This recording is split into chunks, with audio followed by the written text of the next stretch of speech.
मुख्यमंत्री जी कह रहे हैं कि किसान को कोई समस्या नहीं आने देंगे। एक तो क्यों थोड़ा मैं कह रहा किसान को नहीं दिक्कत आने देंगे। आप परचेज कर दे रहे हो, किसान ने दिक्कत आने देंगे तो किसान जाएगा। आप परचेज कर दे रहे हो, कहाँ पर किसान है? आप खरीदते रहो ना। हमारी हिसाब की अध्यक्षता में खरीद के साथ मंडी में जाकर के एसडीएम को बुलाते हैं और एसडीएम से जवाब तलबी करते हैं खड़े होकर के। एसडीएम साहब से आज भी पूछना चाहता हूँ, आपने मंडी में जो किसान आ रहा है उसके पानी पीने की कोई व्यवस्था करी है क्या? कहाँ पे करी है?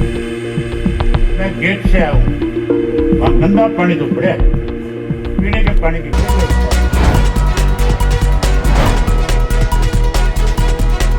दोस्तों नमस्कार, मैं संजय मग्गू और मौजूद हैं देश रोजाना के डिजिटल मीडिया मंच पर। इस समय अगर हरियाणा की खासकर बात करें तो हरियाणा के अंदर मंडियों में अनाज की यानी कि गेहूं की आवक पूरे शबाब पर है।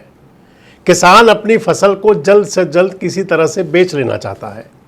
मंडियां अटी पड़ी हैं, लेकिन मंडियों के अंदर जिस प्रकार की अव्यवस्था की बात अगर आप सोशल मीडिया पर देखें, चाहे आप कहीं मीडिया कवरेज में जाकर देख लें और या फिर लोगों से बातचीत कर लें, इस समय अगर कहें तो मंडियों के अंदर किसानों को अपना अनाज बेचने के लिए तमाम प्रकार की जद्दोजहद का सामना करना पड़ रहा है। सबसे बड़ा जो मसला हुआ है वो बायोमीट्रिक का है।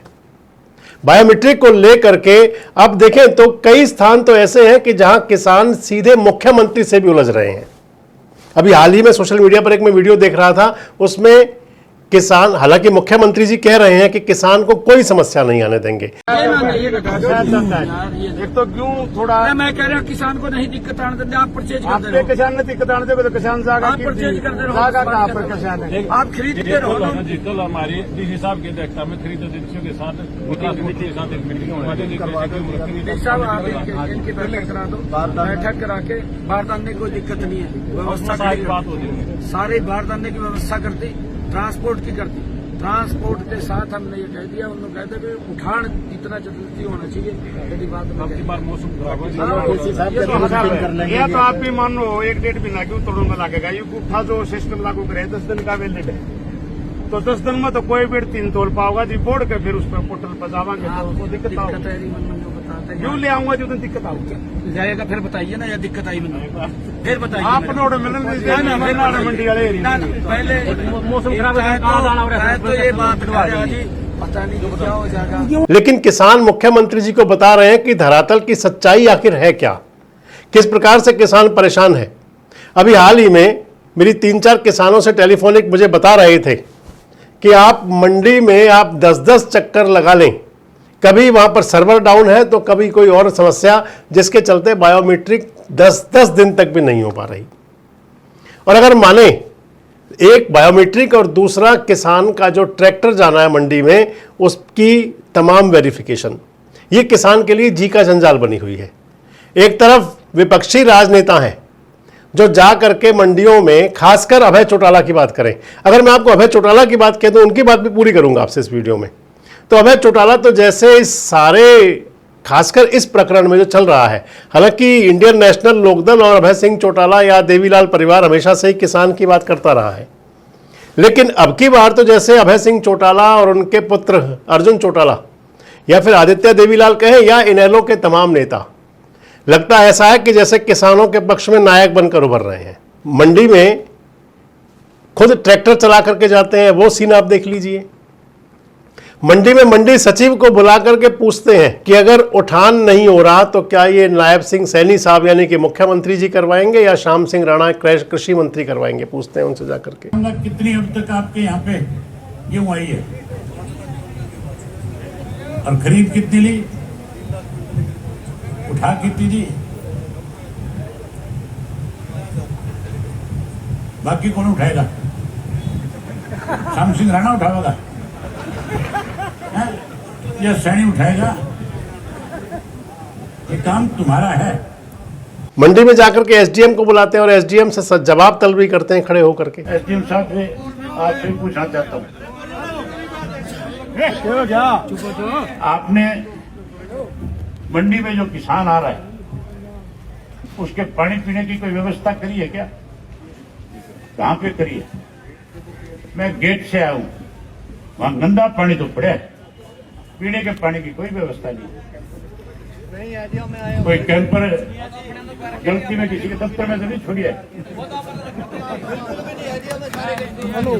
वो जो वहां पे पानी पड़ा है, गंदगी है, उसको साफ कराओ। ये अंदाज है और ये अंदाज किसानों को भा भी रहा है। दूसरी तरफ कांग्रेस पार्टी के नेता भी हैं। कांग्रेस पार्टी के नेता भी तमाम मंडियों में जा रहे हैं। कांग्रेस के प्रदेश अध्यक्ष राव नरेंद्र सिंह पिछले दिनों पलवल में भी थे, उससे के बाद वो रेवाड़ी में भी थे, मंडियों का दौरा वो भी कर रहे हैं। लेकिन जिस प्रकार की हाइप मिल रही अभय सिंह चौटाला को, वो कहीं कांग्रेस के नेताओं को भी नहीं मिल पा रही उस प्रकार से। भूपेंद्र सिंह हुड्डा जी भी कुछ मंडियों में गए थे, दीपेंद्र हुड्डा भी कुछ मंडियों में होकर के आए। लेकिन जो मैं आपको बता रहा था कि अंदाज जो अभय सिंह चौटाला का है, वो किसानों को कहीं ना कहीं ये दिखाने की कोशिश करता है कि सबसे नजदीक आपके लिए मैं हूं, मैं तैयार खड़ा हूं। और इधर अगर बात सरकार की करें, आज प्रदेश के अध्यक्ष हैं भारतीय जनता पार्टी के मोहनलाल बड़ौली, वो भी पहुंचे हुए थे सोनीपत की मंडी में अपने विधायक के साथ में। और मोहनलाल जी वहां किसानों से बात भी कर रहे हैं और साथ साथ नसीहत भी दे रहे हैं विपक्ष के नेताओं को। लेकिन सियासत से अलग हट करके अगर देखा जाए तो क्या जितनी फॉर्मेलिटीज किसान के लिए की जा रही हैं वो किस हद तक ठीक है, उन्हें कहां तक आप वाजिब माना जा सकता है। मसलन बायोमेट्रिक कोई ले लें आप, कभी आपका सर्वर नहीं चलेगा, कभी सर्वर चल रहा है तो इंटरनेट का प्रॉब्लम होगी, कभी किसान घंटों घंटों बैठ करके निकल जाएगा, उसका नंबर हट जाएगा, फिर दोबारा उसको लाइन में लगना पड़ेगा। ये जो स्थिति बन जाती है कई बार, इस स्थिति से आप मान लें कि अन्नदाता के लिए, किसान के लिए वो सबसे मुश्किल और परेशानी वाला सबब बन जाता है। अभी अगर देखें तो आने वाले दिनों में, खासकर क्योंकि पहले फसल बिकने के बाद फिर भुगतान की बारी भी आएगी, इन सब को लेकर के किसान की जो समस्या है, किसान की परेशानी है, अभी कम होती दिख नहीं रही।